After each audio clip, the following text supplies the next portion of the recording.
Welcome to the Atlas Cast for Building Your Business, presented by best-selling author, speaker, and sales and business growth consultant, Archer Atlas. And here's your host, Archer Atlas. Welcome to episode 13 of the Atlas Cast for Building Your Business, hosted by me, Archer Atlas. Very quickly, if you'd like to get show notes, transcripts, and updates on when new shows are released, as well as 2 free gifts, my best-selling book, Build Your Business Without Breaking the Bank, and the audio program, Going Up, how to generate more and better leads quickly and inexpensively. If you'd like all of that for free, simply go to www.theatlascast.com and subscribe. You'll get it all. The updates, the show notes, the transcripts, and the 2 free gifts. Build Your Business Without Breaking the Bank, and Going Up, how to generate more and better leads quickly and inexpensively. Just go to www.theatlascast.com and subscribe. All right, this is episode 13 already of the Atlas Cast for Building Your Business. We're going to continue where we left off last episode with the next and last 5 of the top 10 rules for selling.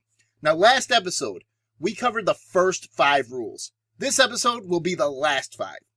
So these are the top 10 rules for selling anything. Now, that's whether on the phone or in person. And actually, these rules, most of them, they can be applied to not only selling situations, but also to your life situations, and communicating with others. All right, so these will be the last 5 of the top 10 rules, with another quick explanation of these rules and some more examples, which I probably should have done a better job with the first time out, when we quickly covered and just listed these rules back in episode 11 of this show. Anyway, here they are. Here are the rules, all 10 of them. Rule number 1, ABC, always be closing. Always be closing. Rule 2, end down. Rule 3, you're speaking with a peer, your equal. Rule 4, blow off BS objections. Buyers are liars. Rule 5, cut off excuses. So those were the 5 we covered last episode. Here are the next 5 that we'll cover this episode. Rule number 6, be economical with your words. Rule 7, he who speaks first loses. Rule 8, don't repeat the prospect. Rule 9, reneges. Rule 10, GAC and JFDI. So let's cover these last 5 rules one by one. All right, Rule 6, be economical with your words.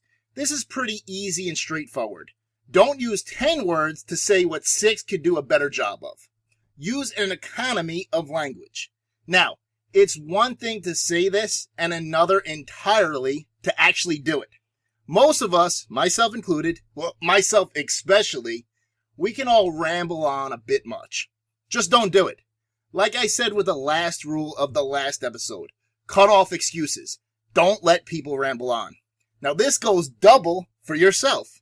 Now that's all I'm going to say on this, just to stick to my own advice. Well, there's one more thing. Like I said, don't use 10 words to say what 6 will adequately convey. Same goes for syllables. Be economical with your use of syllables. This is probably even more important than making sure you economically use your words. People understand and are more motivated by short words and short sentences. So, don't try to cheat by using words like anti-disestablishmentarianism and thinking you're okay because it's only one word. That's 12 syllables in itself. And that last sentence said a lot more in just 8 words, which is 33% more economical word-wise. Okay, rule number 7. He who speaks first loses. Okay, this is actually a favorite of mine and a pretty hard, fast rule, except on occasions where you want to break this rule. Now don't worry, we'll go over those cases too. So, he who speaks first loses. It's also she who speaks first loses for the politically correct among us who haven't been scared off or offended enough to leave for whatever reason. Look, when you ask for the order, remember, you always have to ask for the order every time you stop speaking. That's rule numero uno. ABC, always be closing. So, when you ask for the order, the next thing out of your mouth better be nothing until the prospect or client speaks. Don't say a word. Ever. Just sit there in silence and listen for them to speak. Most times, when someone doesn't speak for any amount of time, they're in the process of saying yes or finding a way to rationalize a yes they are about to say to you. Why would you ever want to interrupt that? Don't do it. If it means you're sitting there twiddling your thumbs for 10 seconds, don't say a word. If it means you're there for a minute, don't say a word. And if it means you're there for 10 minutes, maybe don't say a word. Now, for many seasoned salespeople, this is an absolute hard, fast rule. One that can never be broken. I almost agree. Almost. You see, if you're on the phone selling, you have no idea what the guy on the other end is doing. You can't see them. You can only hear them. And if for some reason that guy isn't speaking at all, and you can't hear him working it out a little, you have nothing to go on. If you don't hear a peep on the other end, for all you know, this guy could have just set the receiver of the phone down, walked away, and he's probably off making a sandwich or already on his second round at happy hour. If you don't speak first and you wait for that guy to speak, you might just be collecting Social Security before he gets back to you with a yes or no.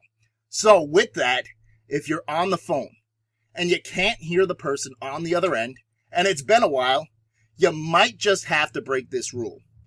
But only do it if you can't hear anything on the other end. If you could hear breathing from the prospect, then don't interrupt him. Just wait it out. Because he who speaks first loses. All right, so when I would break this rule, most times it was because the guy on the other end simply walked away, and I wanted to make sure I wasn't wasting my time. I'd usually wait a bit and then give another quick close. If I didn't hear anything, I'd safely assume the guy walked away and I'd hang up and move on. No longer wasting time. All right, rule number 8. Do not repeat the prospect. Do not repeat the prospect ever. Now, we actually covered this quite a bit a few episodes back. I think it was episode 9, handling objections, mostly fake objections. Look, just as replying to silly objections makes the objection real in the prospect's mind, the same goes for repeating objections. Don't ever repeat a prospect's objection. It will only solidify it and make the objection all the more real. Address the prospect's excuse and ask for the order. Never ever repeat. Do not repeat the prospect ever. This not only goes for objections, both real ones and fake ones, but it also goes for positive responses. Here's an example. Look, John, there's not a doubt in my mind you should take the 100 shares. Okay, I'll do it. You'll do it? Wrong. Never repeat the prospect or client. It can only hurt you, never help you. Here's another example. Let's say we're working on an ask approach, trying to generate qualified leads by offering a white paper and asking the prospect to attend a webinar. Now, let's say the prospect says yes. The next thing you do with an ask approach would be to transition to asking some reference and or qualifying questions. Here's an example from my broker days. Fair enough? Yeah, fair enough. Great. Just so we don't waste time in the future, let me ask you, which brokerage firms are you currently doing business with? JP Morgan. JP Morgan. Great. Wrong. Never repeat. It shows that you don't value the prospects or your own time. And it breaks the economy of language rule as well. And it can only hurt you and aggravate the prospect, and it cannot help you. Instead, what you want to do every time a prospect or client gives you something you want is to pat them on the back. Congratulate them almost for making a smart decision and doing the right thing. Which brokerage firms are you working with? JP Morgan? Fantastic. Then you roll right into the next thing you want to say, whether that's asking a question or wrapping up the conversation. Fantastic. And what was the last stock winner you picked? Halliburton. Great. Now, how much would you say you have wrapped up in the market? Ballpark figure. Pat them on the back, then roll on with it. It works the same when you're actually selling, too. Listen to me on this one. You want to own 100 shares. All right, I'll do it. Fantastic. How do you want to title this account? Individual or corporate? Pat them on the back and keep rolling on. never repeat the prospect or client, even when, or especially when, they're giving you what you want. Now, when they give you an objection, the same rule applies. Never repeat them. I have to talk to my wife. You have to talk to your wife? Wrong. You just made that real by repeating it. Never repeat. If you didn't quite catch what the prospect or client said, by all means, ask them to repeat it. But don't ever try to clarify or confirm that you got what they said by repeating them. Unless, of course, you want to disarm them and be humorous. But let's not get too much into that right now. You know what? Actually, I'll just give a quick example. Let's say that you're trying to sell something, and let's just say that you have some rapport with the prospect, but they're still not saying yes for whatever reason. Now, this might be something to get a laugh and get their guard down and get them to say yes. John, there's not a doubt in my mind you should take the 100 shares. I can't do it. Okay, great. So you want to do it. How do you want to do this? Individual or corporate? You might get a laugh. Who knows? Which brings me to a major point here. Take any of these rules, and you'll find that there are times to break each and every one of them. Just make sure to use your judgment. And by the time we get to the last rule here, you'll see you can break them all and still succeed, as long as you just do something. That's the beauty of this all. If you're selling, you're already in a low percentage situation most times, especially if you're cold calling or just prospecting. Quantity can beat out quality. I can have the greatest pitch ever created. I can sell the greatest thing since sliced bread, and people could absolutely need what I have. But if I just sit on my hands and don't actually deliver that pitch to anyone, I'll have nothing. On the other hand, you could have the worst pitch. You could be completely inept at selling, stumbling on your words, and not coming across as competent at all. But if you talk to enough people, you will sell. And you'll sell an infinite percentage more people than the so-called sales whiz who doesn't get out there and sell. Okay, we're getting ahead of ourselves here. Let's move to rule number 9. Rule number 9, reneges. People that renege on deals. They're part of doing business. Not everyone is like you and me. Not everyone lives up to their word. Not everything promised is fulfilled. Such is life, and such is business. People will renege on deals. That's just part of doing business. And if you're good at selling, you're probably going to get a lot of people to do what you want them to do. And you know what? Sometimes that's something that you get them to do is not what they wanted to do in the first place. And sometimes resentment over quote-unquote being sold comes a-creeping. And sometimes that resentment manifests itself as someone not living up to their word or actually paying for what they bought or gave their word on buying. And you know what? That's fine and dandy. If you get people that renege on deals with you after actually agreeing to do business with you or buy something, and that was a real yes, not just a steamrolled yes, where you beat the prospect to submission. If these happen, then guess what? You are good at selling. Having people renege on your deals is something that demonstrates that you're actually good. Take some pride in that. Then do what you can to reduce that number to 0 or as close to 0 as you possibly can. Let me give you a quick story from my broker days. All right, so as I've said in the past and in past episodes, I used to be a stockbroker. And working for a small boutique firm, as I did throughout much of my brokerage career, we had only one way to get clients. Well, 2, if you include working your network, which I did not have at all. So there was one way for me to get new clients and make some money, generate some revenue for myself, and that was through selling on the phone. So how it worked was this. I'd call up a guy out of the blue, get him to agree to buy some stock. Most times, it was a small 100-share block of a good company that traded in the $30 to $50 per share range. So I'd get the guy to agree to buy the shares.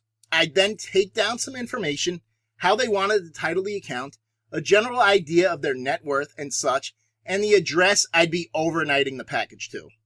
I would then buy the shares for the prospect, now turned client, on his word. He'd then have a week to pay for the trade. And guess what? Sometimes these guys did not pay for the trade. And when that happened, You know who was on the hook? It was me.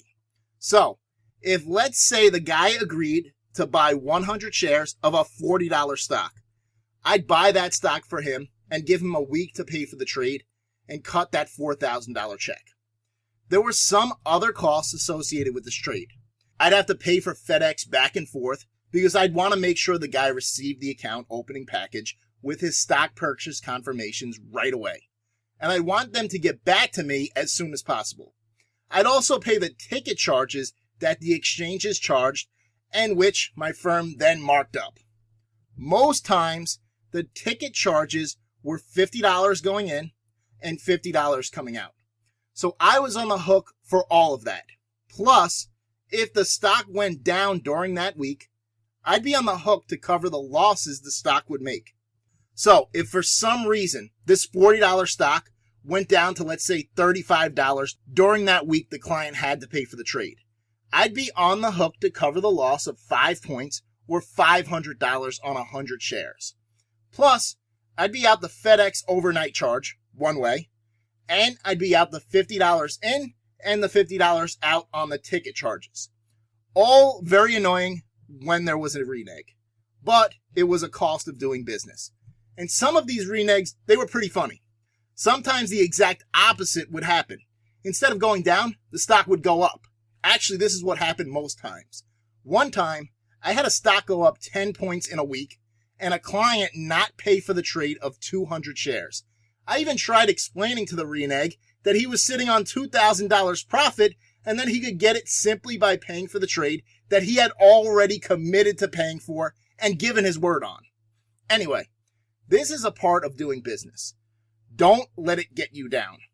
People are going to renege on their word and on deals. It's going to happen. Possibly even more if you're good at selling. You just have to live with it. All right, we're running out of time here. Here's the last rule. We'll cover it more in another episode because it's worth covering in detail and really drilling down on. But for now, let's just spend 60 seconds on it. Rule number 10, GAC and JFDI. First, these are both acronyms. Well, actually, that's a misnomer. An acronym is something like radar or PIN number, something that forms a word that you can pronounce. These are what we call initialisms. Anyway, enough useless information. Like I said, we're running out of time here. GAC stands for get the guy on the phone, ask for the order, close him. JFDI stands for just freaking do it. Or some other F word can be substituted as well. These two are all about just doing it, taking action. Nothing happens until you do something. You know, my first boss out of college had a saying, do something even if it's wrong. Just do it. Take action. Now, don't do the wrong thing in terms of lying, cheating, or stealing, or being unethical. The wrong thing here means something that you might not be 100% sure is right. Like I said, it's all about taking action. As the saying goes, in any moment of decision, the best thing you can do is the right thing. The worst thing you can do is nothing. All right, let's wrap up this episode. If you'd like to get updates on this show, the Atlas Cast for Building Your Business, as well as show notes, transcripts, and your 2 free gifts, one being my best-selling book, Build Your Business Without Breaking the Bank, and the other being an audio program, Going Up, How to Generate More and Better Leads Quickly and Inexpensively. Just go to www.theatlascast.com and subscribe. You'll get all of these free of charge. My gift for being a loyal listener to this show. Last thing here. I'm holding an online summit that'll be coming up in the next few weeks.